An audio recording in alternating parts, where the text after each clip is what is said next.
ምንም መንገዱ ቅርብ ቢሆን በፍልስጤማውያን መንገድ እግዚአብሔር አልመራቸውም ተብሎ እንደተጻፈ እኛ ሁል ጊዜ አቋራጭ መንገድ እንፈልጋለን። አቋራጭ መንገድ በዚህ በኩል አልፈን በዛ በኩል አልፈን እንላለን። ብዙዎቻችን ከእግዚአብሔር ጋር ፋይት እናደርጋለን። ለምን ሲባል እግዚአብሔር እንዲመራን ሳይሆን እኛ እግዚአብሔርን እንድንመራው እንፈልጋለን። ትዕግስት እግዚአብሔር እንዲመራችሁ ራሳችሁን አሳልፋችሁ የምትሰጡበት ትልቁ መንገድ ነው።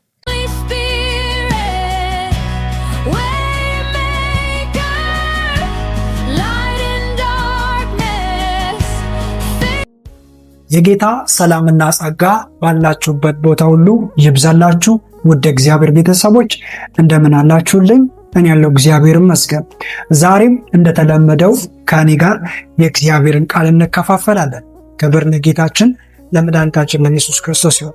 በመጽሐፍ ቅዱስ እንዲህ ተብሎ እንደተጻፈ ልጁ በብዙ ወንድሞች መካከል በኩር ይሆን ዘንድ አስቀድሞ ያወቃቸውን የልጁን መልክ እንዲመስሉ አስቀድሞ ደግሞ ወስኗልና እንደምን እንዲሁም ደግሞ በሌላኛ ቦታ ላይ እኛ ሁላችን በመጋረጃ በማይከደን ፊት የጌታን ክብር እንደ መስታወት እያብለጨለጨን መንፈስ ከሚሆነው ጌታ እንደሚደረግ ያንን መልክ እየመሰለን ከክብር ወደ ክብር እንለወጣለን ተብሎ እንደተጻፈ ይህንን ቃል ደግሜ ብላችሁ ደስ ይለኛል።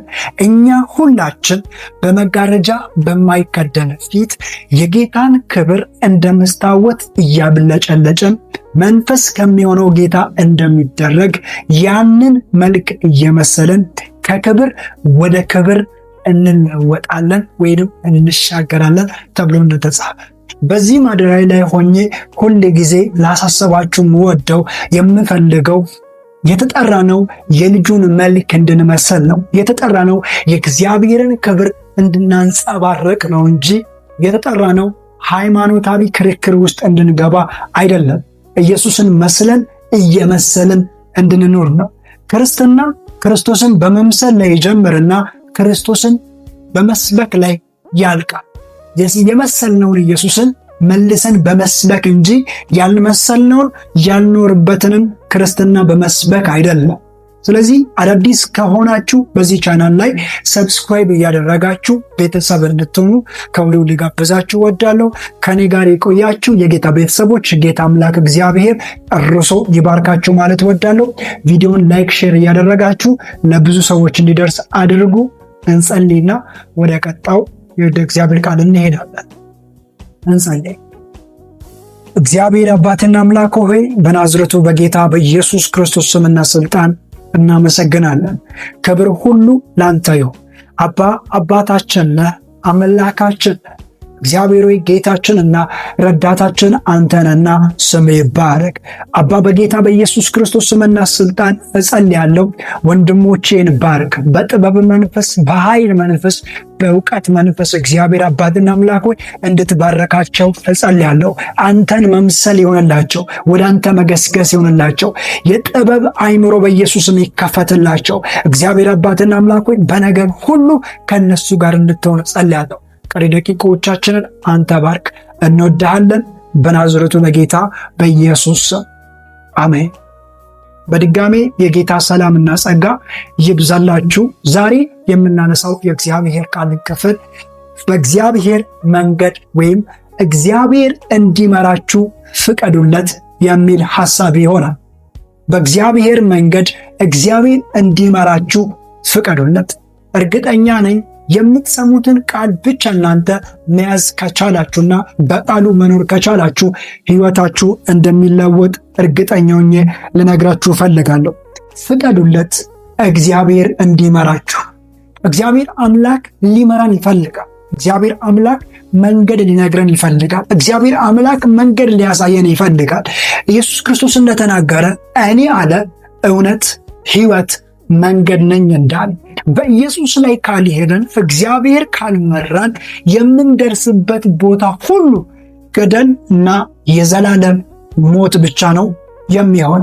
እግዚአብሔር በእያንዳንዱ እንቅስቃሴያችሁ፣ በእያንዳንዱ መውጣት መግባታችሁ፣ በእያንዳንዱ ስራችሁ ላይ ሊመራችሁ ይፈልጋል። እግዚአብሔር አምላክ የመራው ሰው እመኑት ወድቆም አይወድቅ። እግዚአብሔር አምላክ የመራው ሰው ጠፍቶም አይጠፋ። ዛሬ ለእናንተ ነው የምናገረው፣ ፍቀዱለት፣ እግዚአብሔር አምላክ ይምራችሁ። ፍቀዱለት፣ እግዚአብሔር አምላክ ይምራችሁ።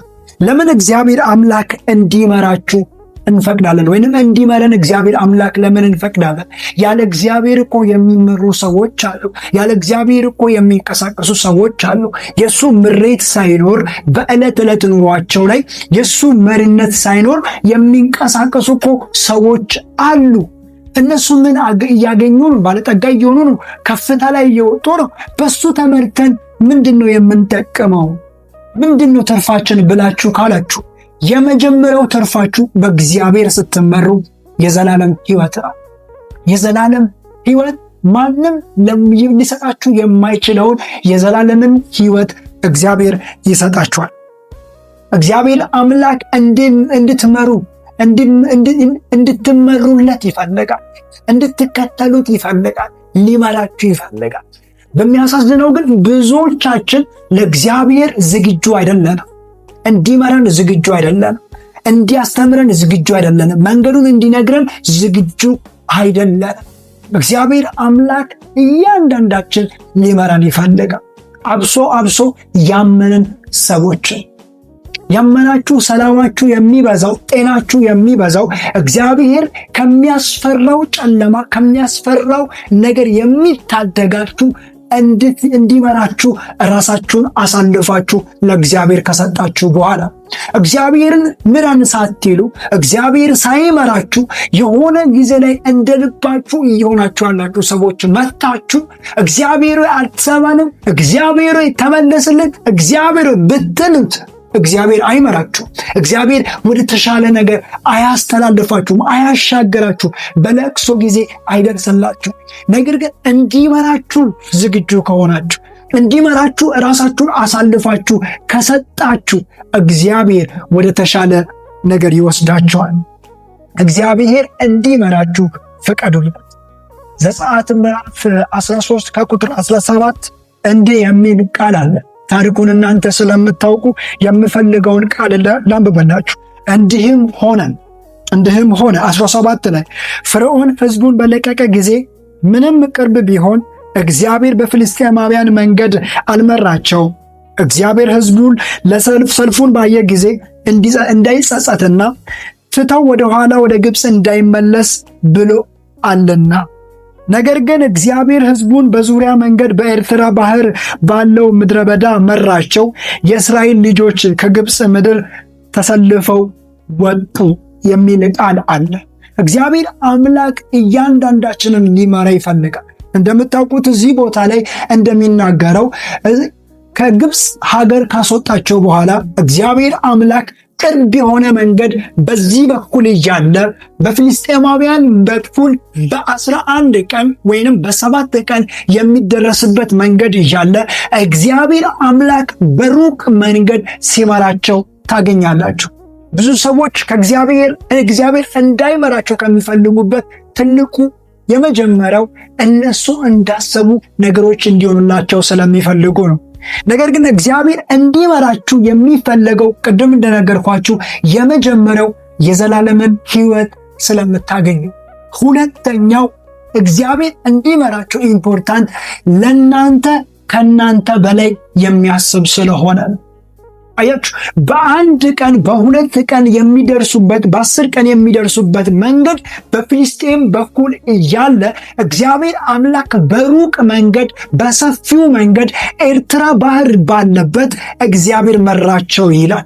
ምናልባት በዛ በኩል ቢሆን ጠላታቸውን የሚቀጣበት መንገድ የለም።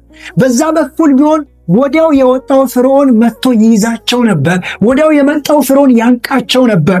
በዛ በኩል ፍልስጤማውያን ተነስቶ ይዋጋቸዋል። በዚህ በኩል ፈርዖን መጥቶ ይይዛቸው ነበር።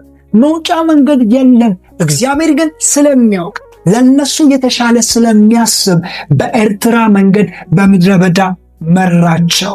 ወደ ግብፅ እንዳይመለሱ፣ ወደ ተዉት ንግግር፣ ወደ ተዉት ሐሳብ፣ ወደ ተዉት ዓለም እንዳይመለሱ እግዚአብሔር አምላክ በግብፅ ምድረ በዳ መራቸው ይላልና እግዚአብሔር እንዲመራችሁ የሚያስፈልገው ለምንድን ነው የሚለውን እያወራውን፣ ሁለተኛው በእናንተ ላይ ከእናንተ በላይ የሚያስብ አምላክ ስለሆነ ትንቢተ ኢሳይያስ ኤርምያስ ሄዳችሁ ስታነቡ ምዕራፍ 28 ከቁጥር 11 ላይ ለእናንተ የማስባትን ሐሳብ አውቃለሁ፣ ፍጻሜ እሰጣችሁ ዘንድ የመልካም ሐሳብ ነው እንጂ የክፉ ሐሳብ አይደለም ተብሎ እንደተጻፈ እግዚአብሔር አምላክ ሲመራችሁ ወደ መልካም መንገድ ነው የሚመራችሁ። እግዚአብሔር አምላክ ሲመራችሁ ወደ መልካም ጎዳና ነው የሚመራችሁ።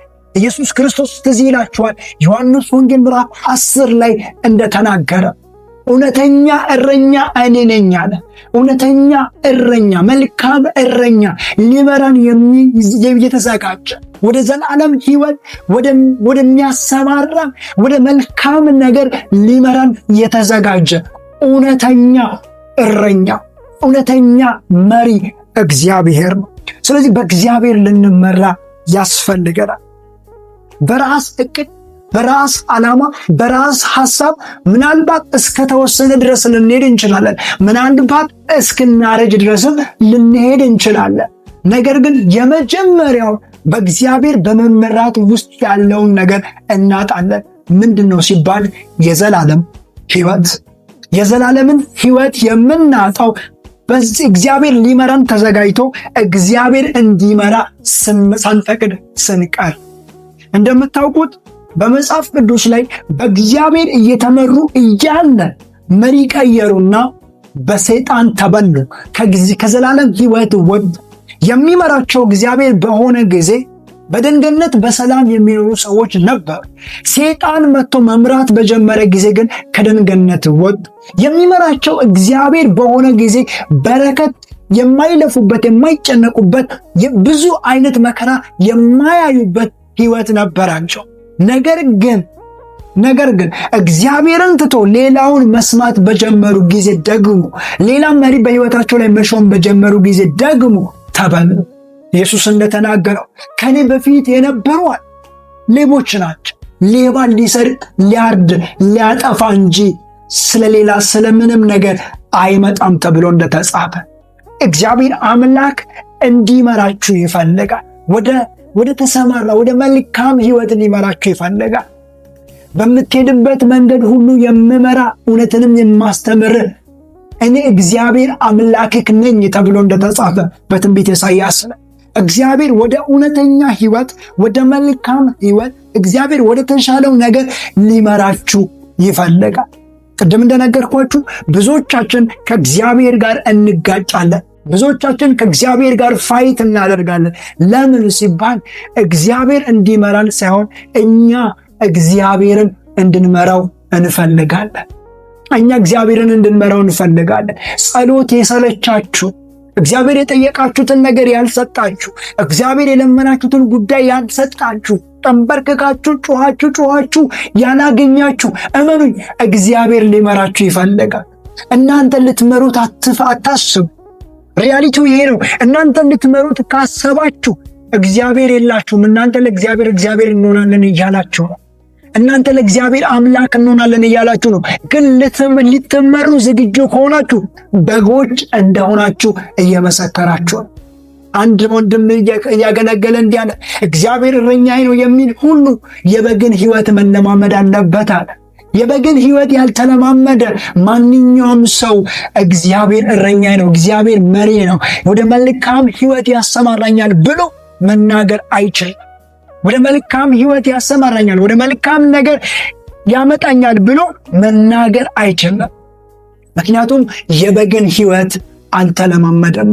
ስለዚህ እግዚአብሔር እንዲመራችሁ ፍቀዱ። አዎ በድህነት ውስጥ ናችሁ፣ እግዚአብሔር እንዲመራችሁ ፍቀዱ። አዎ በጨለማ ሕይወት ውስጥ ናችሁ፣ እግዚአብሔር እንዲመራችሁ ፍቀዱ። አዎ የሚረዳችሁ የለም፣ የሚያግዛችሁ የለም፣ እግዚአብሔር እንዲመራችሁ ፍቀዱ። እግዚአብሔር እንዲመራችሁ ፍቀዱ። እግዚአብሔር ሊመራችሁ ይፈልጋልና ወደ እውነት፣ ወደ ሰላም ማንነት እግዚአብሔር ሊመራችሁ ይፈልጋል።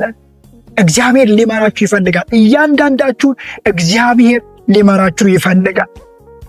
እግዚአብሔር ሁላችንም ሊመራን ይፈልጋል።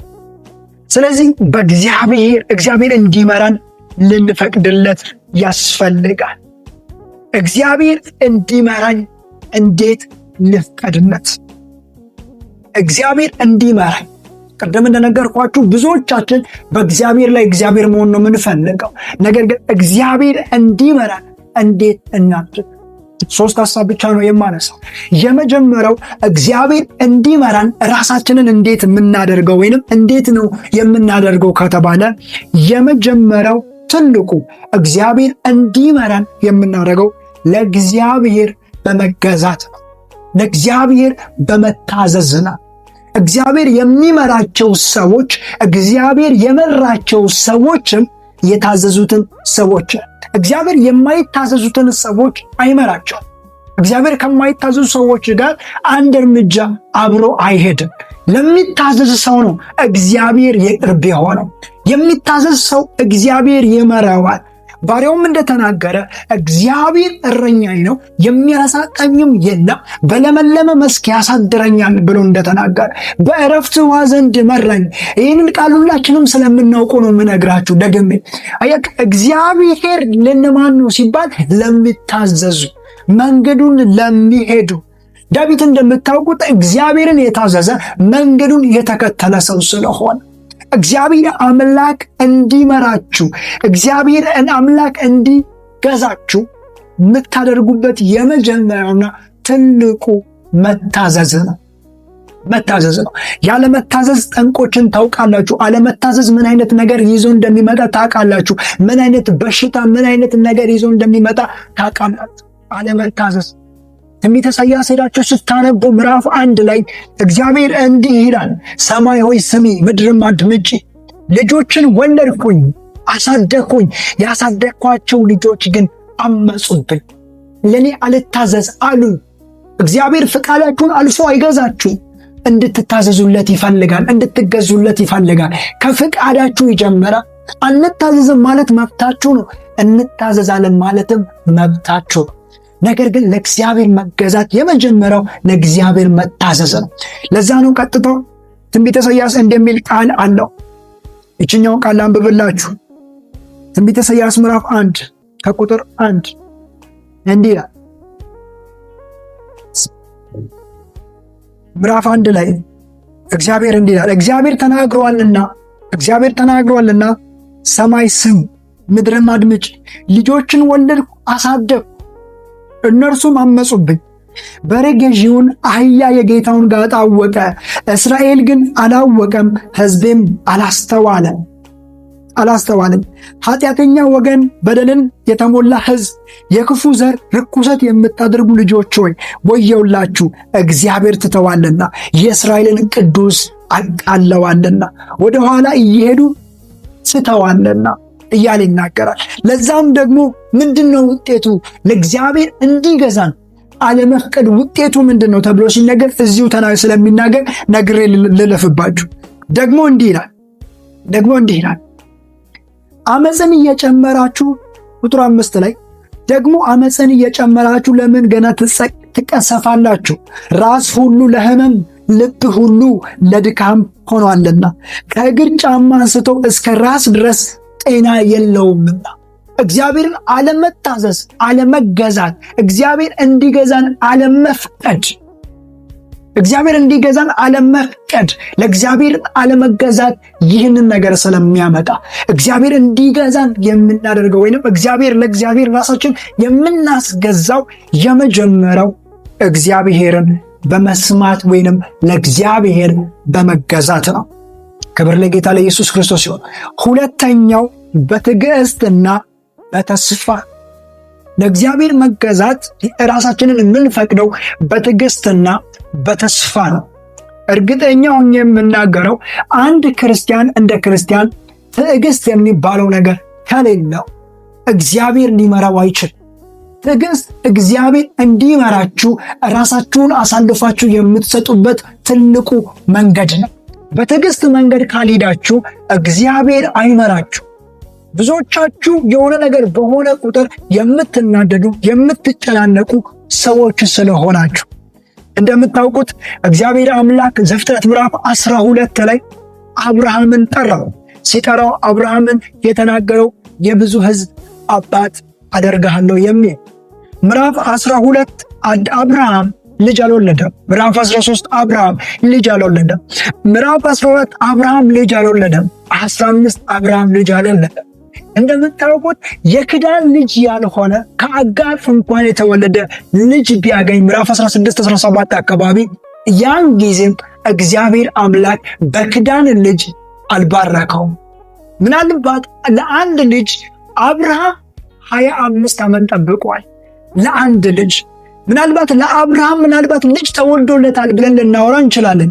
ግን ከአብርሃም ጋር አምና እግዚአብሔር ተናግሯል ብላ ለወጣችው ለሳራ ልጅ አልነበራት። ሳራ እንኳን ተስፋ እስክትቆርጥ ድረስ እምነት፣ ትዕግስት የሚባል ነገር ከሷ እስኪርቅ ድረስ ሄዳ ነበር። መንገድን ተራምዳ ነበር። ነገር ግን እግዚአብሔር አምላክ በጊዜው በሷ ሕይወት ላይ ታምራትን አድርጓለን። በሷ ሕይወት ላይ ድንቅን ሰርቷለን። በትዕግስት በተስፋ የማትጠብቁ ከሆነ ትዕግስት ሕይወታችሁ ላይ ከሌለ አዘ ክርስቲያን አንድ እርምጃ እግዚአብሔር አይመራችሁ። እንደምታውቁት እችኛውም ብዬ ወደ ቀጣዩ ሐሳብ ልለፍ። ኢዮብን ብዙዎቻችን እናነሳዋለን፣ ታውቁታላችሁ። ኢዮብ ምንም አይነት ኃጢአት አልሰራም። ምንም አይነት ክፋት አልሰራም። እንደምታውቁት ኢዮብ የኃጢአት እንከን የለበትም።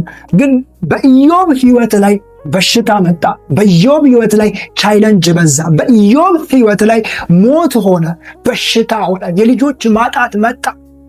ኢዮብ ባለሙሉ ትዕግስት ያለበት ሰው ነበር። ግን የኢዮብ ሚስት ትዕግስት የሌላት ሰው ናት። ኢዮብ ከትዕግስት ጋር ተስፋ አለው። ከእግዚአብሔር እጅ በረከትን እንደተቀበልኩ ይህንንም ነገር ተቀብያለሁ፣ በጣም የምቀበለው አለ የሚል ተስፋ አለው። የኢዮብ ሚስት ግን ተስፋና ትዕግስት የሚባል ነገር የሌላት ሰው ናት። ኢዮብን እንዲህ አለች፣ እግዚአብሔርን ስደብና ሞት፣ ስደብና ሞት።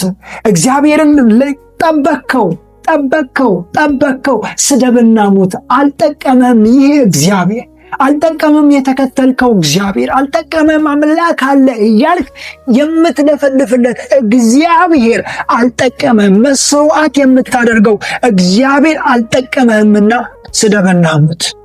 ብዙዎቻችሁ 1 ዓመት 2 ዓመት ጸልያችሁ ትደክማላችሁ።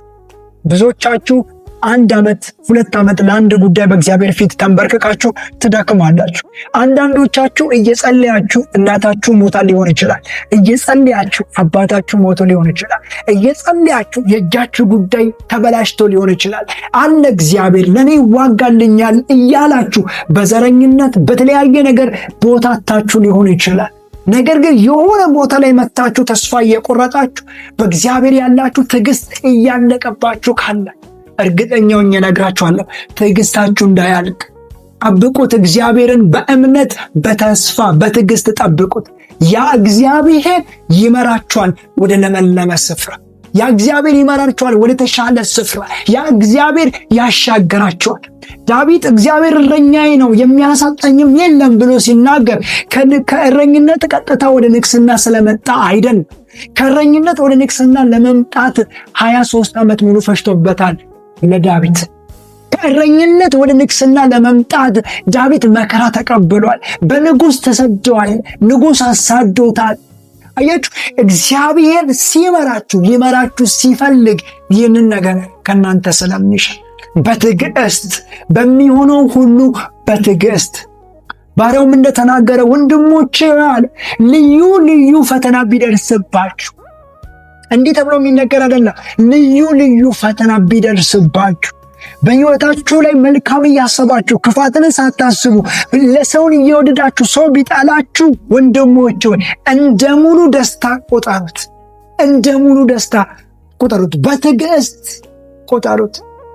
ምክንያቱም ለሚታገሱት እግዚአብሔር ሪዋርድ አለውና፣ እሱን ተስፋ ለሚያደርጉት እግዚአብሔር ሪዋርድ አለውና። ስለዚህ እግዚአብሔር እንዲመራችሁ ከፈለጋችሁ ራሳችሁን አሳልፋችሁ ለእግዚአብሔር በትዕግስት ልትሰጡ ይገባል።